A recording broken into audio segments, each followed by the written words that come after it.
So with all the Green Lantern news that came out last week and that still continues to unfold, it really has me curious about how they plan on executing this DCU, which is going to be a fully fledged out universe by the time we walk into it. Typically something that was in the past built up towards, or at least revealed to the audience slowly over time in several different movies. Like we saw with things like Pym-Tech and the Black Panther in the MCU. Obviously they had no idea when they were making the first Iron Man movie that this world would take off quite like it did. And so the world being galvanized by Tony Stark as Iron Man, even though they're technically in a world where Captain Marvel and Captain America previously existed, other extraordinary individuals that were publicly recognized that would have probably, if introduced or shifted focus on, would have probably decreased even just a little bit of the off factor of a thing like Iron Man coming onto the scene. We are entering the universe with a Superman, but we are also entering with so many different established characters and a 40 plus at least, if Chris Pine does take the role, Hal Jordan, and a 50-year-old Guy Gardner and Nathan Fillion, which I touched on last week, but it makes me curious if these characters are this old, what does that say about their surroundings, specifically the Flash? It had slipped my mind entirely that Barry Allen could actually be MIA if Hal is that old. Shout out to Dro for sparking that thought in my mind. Then depending on that and which Flash we get, whether it be Barry Allen or Wally West, what do either of them mean for this universe?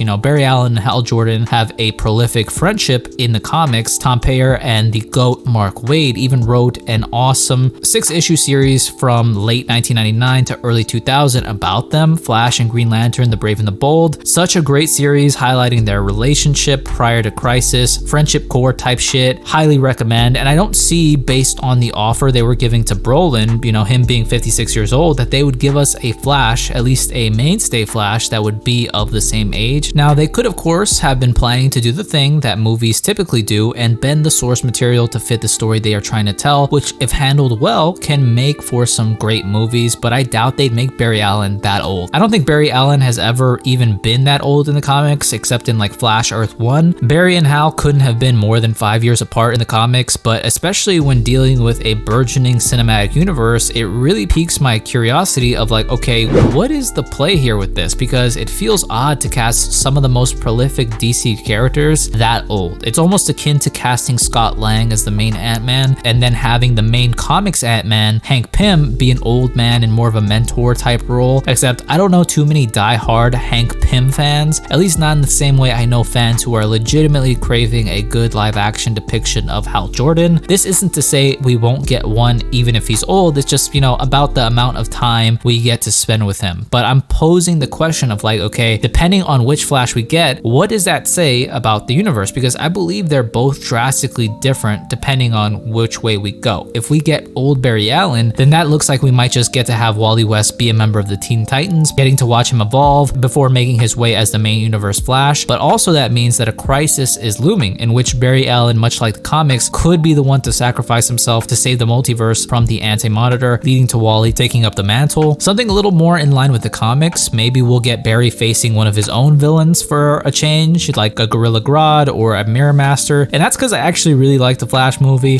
Move this man! Because I like it and I love it!